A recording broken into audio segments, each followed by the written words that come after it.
The Mass Effect universe doesn't offer up much in the way of player interaction with the Drell species, and that's because many don't leave their adopted home system. This is because of their ties the species shares with the Hanar, who themselves are often reluctant to spend too long outside of their aquatic environments. This symbiosis is the key aspect of the Drell culture and defines much of who they are as a people. Hello, Rick here with another cultural index, this time looking at the Drell, as the results of the last vote were so close. So let's get started. The species is reptilian in nature despite their adopted aquatic associations, and this causes a lot of problems within the Drell community, which we'll touch on later. The Drell themselves have numerous biological advantages, all situated around them surviving a completely different environment than that of Kage, the Hanar homeworld, which is 90% surface water. The Drell have a variety of skin tones, as seems common with reptilian science fiction species, from shades of green to bluey green, tones of brown, reddish and yellow. Their standard lifespan is around 85 years, and they possess a lean build, even amongst the more heavily muscled of their species. This is because of their musculature being denser than that of a human. Their homeworld is called Rakhana, a vast wasteland of deserts and rocky plains punctuated by mountain ranges and very little water and dwindling wildlife. Once rich in a myriad of reptile and insect life, the planet's ecosystem is beyond the point of natural recovery, having been ravaged by an expanding industrial system that it couldn't support. The planet itself has always been a harsh environment, with often days of travel between resources. To aid in the navigation of their planet's wastes, the Drell had an eidetic memory that allowed them to recall directions, landscapes, markers and the like with perfect clarity, ensuring that those precious fundamentals to survive could be located once again. They also had a third eyelid.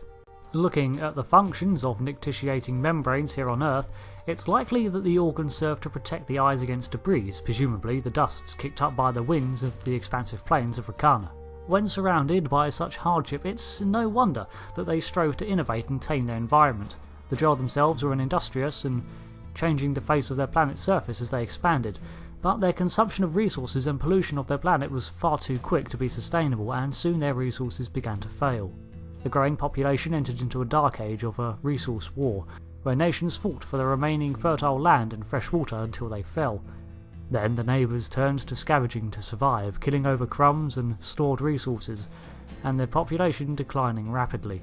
It was then that the Hanar made first contact with the Drell, who until this point had never encountered alien life. The Hanar, quickly deducing the life expectancy of Rakhana, began a 10-year evacuation plan for all who wished it. 375,000 Drell were relocated to Kage, meaning that in no small part, the Hanar saved the Drell from extinction. Rakhana is now only home to a couple of thousand Drell spread across their planet's surface in small settlements, much of its native flora and fauna having died off, and its limited oceans poisoned. Now, why would the Hanar perform such an action? I mean, there are no laws saying that the species cannot interfere with the actions of a technologically inferior race. There is no prime directive here, so perhaps it was done out of the kindness of their hearts. Do Hanar even have hearts? But a likely motivation could be found in their religion. The Hanar practice a worship of the Enkindlers, or as the rest of the galaxy knows them, the Protheans, a forerunner race who elevated the Hanar by civilizing them and laid the groundwork for them to evolve into the society they are today. It's likely that the Hanar, having been the beneficiaries of such technological intervention by an outside species, saw it as only right and natural for a continuation of their faith to extend to aid other species. Many Drell have begun to practice the religion of the Enkindlers, just one of many Hanar influences that the Drell culture has begun to adopt. But the religion they practiced on their homeworld was polytheistic, one of different aspects. They also believed that the soul was separate in existence from the body, and while the body could be trained and conditioned to become a tool of others, the soul was only at the mercy of the individual. Some interpreted this as more literal than others, able to use it as justification for any action ordered by another. Illness and injury stretched the bond between these aspects, and there was even an emotional state termed disconnectedness that could occur. As the name implies, this was a more spiritual crisis than a physical one, with the individual acting with no consideration for what the soul was enduring while the body acted. At least 3 of the gods are named: Amankira, the god of the hunt, Arashu, the goddess of motherhood and protection, and Kalihira, oceans and afterlife. Oceans and afterlife? Well, apart from the connotations of the ocean being the birthplace of all life on several planets, and the afterlife being a resting place where all life ends up, the idea that oceans should be seen with divine associations seems obvious for such an arid planet such as Rakhana. The image of an expanse of cooling water teeming with foods for Rakhana-bound Drell must indeed seem a beautiful thing. Unsurprising then that so many Drell were willing to accept the offer of their Hanar. Imagine what it must have seemed like to them, everything dying around them, when help descends from the heavens to whisk them away to a land of endless oceans. I imagine it was a similar experience to that of being welcomed to a literal Eden. However, there was a price to be paid, one that neither the Drell nor the Hanar knew of at the time. Keppel's syndrome was an incurable bacterial infection that built up in the lungs of Drell who were exposed to the incredibly humid environment of Khaje. Not being used to the water world, this illness was the leading cause of death for a Drell, but when compared to the salvation of the entire species, was still considered a worthy trade by many. Still, several foundations were in search of a cure, with gene therapy being the most likely adaptation. The Compact is the agreement between the Drell and the Hanar that evolved to establish equilibrium between the species. The Hanar, being unable to exist comfortably in galactic standard atmospheres, employed the Drell to be their assistants and attendants. The Drell would perform many of the manual feats that a Hanar could not, and considered it a matter of pride to serve the Hanar, who in turn mostly treated the Drell with respect as equal citizens.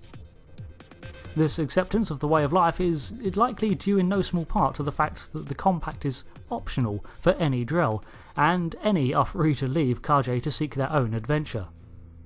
With the level of involvement in Hanar society that the Drell play, they are effectively completely integrated into Hanar culture, with the two species sharing many traits. Though the fact that the Drell live on the Hanar's homeworld means that a lot of this cultural adoption favours the Hanar, with the Drell even undergoing ocular implants to perceive the bioluminescent communications of their aquatic natives. So, as we can see, much of the Drell's original culture is voluntarily being abandoned by the species as they adapt it to their new life over the next 203 years, when Mass Effect 1 takes place. Some aspects, such as their religion, are maintained, but many physical things, such as their art and things related to the lifestyles of Rakhana, are lost during their migration to a new home. The extent to which the Drell go to fulfill the Compact is extraordinary and paints the species to be one of intense loyalty. Nothing is stopping the Drell from uprooting from Khaje and establishing a new colony on a desert planet elsewhere, but many would rather endure the environment that would inevitably kill them, or contemplate genetic modifications to adapt rather than leave. Several generations into their new life, many Drell consider the regulated atmospheric domes of the Hanar's homeworld to be their home more than Rakhana, a desolate wasteland destroyed by the folly of their ancestors. Despite this, many outsiders and even some of the more arrogant Hanar often consider the Drell a second-class citizen and treat them as such, although this is more born from the other race's prejudices and a lack of understanding the nature of the Compact. Thanks for listening. The Drell are an awesome race, and I kind of wish we got to see Rakhana.